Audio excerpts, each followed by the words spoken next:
Project చెరువు కింద నీళ్లు తీసుకుంటే బంద్ చేసినాం, నీటి తీరువ రద్దు చేసినాం. అట్లా ఎన్నో సదుపాయాలు చేసుకున్నాం. రైతులకు బాగా జరుగుతుండే.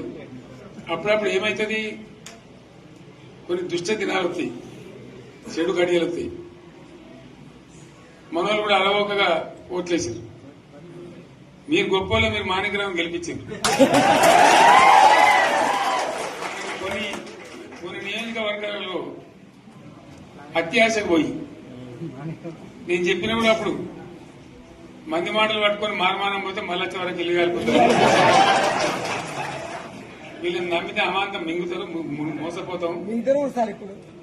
రైతు బంధుకు రామరామ అంటారు, దళిత బంధుకు జైబీం అంటారు. వీళ్ళు ముంచుతారా ఆయన చెప్పిన ఆయన వాడు తులం బంగారం ఇంత, నీకు ఏంటి, నీకు బంగారం వడ్డానం పెడతాను కానీ ఆయన నమ్మి ఏమో మీ సంగతి ఎంతో చూద్దామని ఆయన వేశారు.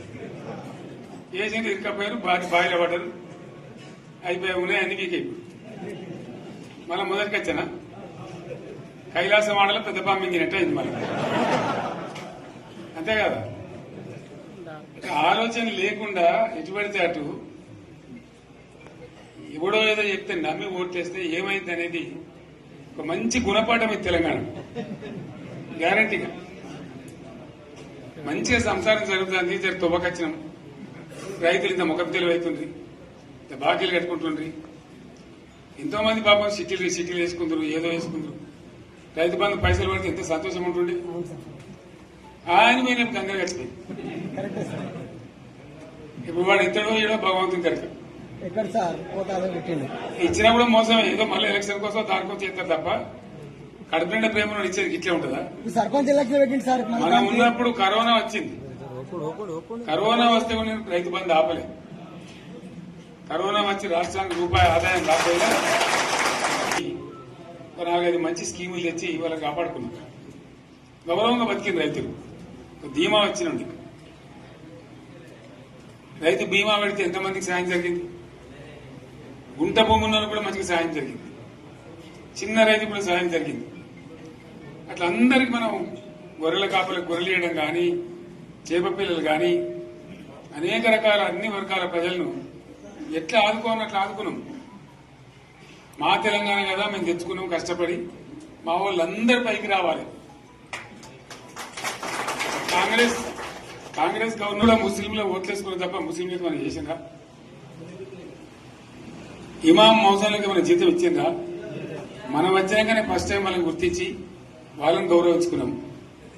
ముస్లిం మైనార్టీ పిల్లలకు, మన గిరిజన పిల్లలకు, మన ఎస్సీ పిల్లలకు, మన బీసీ పిల్లలకు ఎంత మంచి రెసిడెన్షియల్ స్కూల్ పెట్టుకున్నాం. అందరినీ కూడా ముందు తీసుకుపోవాలి. ఇవాళ మన కళ్ళ ముందనే నాకు బాధ కలిగేది ఏంటంటే, చిన్న వర్గాల ప్రజలు కాన్వెంట్ స్కూళ్ళలో చదివించలేరు. వాళ్ళ పిల్లలు కూడా బాగా చదవాలని చెప్పి ఎస్సీలకు, బీసీ, మన మైనార్టీ సోదరులకు గురుకుల పాఠశాలలు పెట్టారు. అద్భుతమైన చదువు చదువుకునే వాళ్ళు. ఇవాళ మొత్తం రోజు బడి పిల్లలు విషాహారము, కడుపు నొచ్చుడు, బాధపడు, పురుగులు అన్నం పెట్టుడు. పిల్లలు వెళ్ళిపోతున్నారు ఆ స్కూళ్ళ నుంచి, ఇళ్లకి వెళ్ళిపోతున్నారు. తల్లిదండ్రులు కూడా భయపడి తీసుకుపోతున్నారు. ఏం ఘోరం ఇది నాకు అర్థం కాదు. మళ్ళీ ఇది చేసిన కూడా ఇప్పుడు మళ్ళీ అదే కాంగ్రెస్ పార్టీ. అంతేనా? మళ్ళా పాత కాంగ్రెస్ మోపోయింది, మళ్ళా కరెంట్ కోతలు మోపోయినాయి. వెనకాలం ఇంకేం గత అవుతుందో మార్చి ఏప్రిల్ ఏమవుతుందో. ఇంకా కరెంటు కోతలు మోపోయినాయి, మంచినీళ్ళు సరికొత్తలు, అడిగే నాతులు లేడు. ఎవడన్నా గట్టిగా నిలదీసినట్టు వారికి పోలీసు నిలబట్టేయడం. ఇదేనా రాజ్యం? ఇట్లా ఉండదా రాజ్యం? ఎందుకు వచ్చింది ఈ పరిస్థితి చెప్తా. నాకేం గుర్తులేదు. నేనేమంటున్నా అంటే, ఇట్లా అనేక పనులు చేసుకున్నాం మనం. గోదావరి నుంచి నీళ్లు తెచ్చుకున్నాం. నీళ్లు తెచ్చుకొని మంచినీళ్ళ తర్వాత సాగునీళ్ళు ఎంబడబడ్డాయి. మెదక్లో యువతల ప్రాంతం అంతా కొంత అందినే నీళ్లు, పాత మెదక్ జిల్లాలో.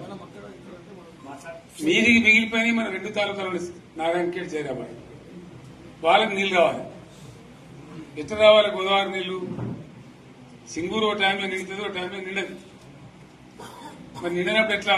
గోదావరి నీళ్ళే దిక్కు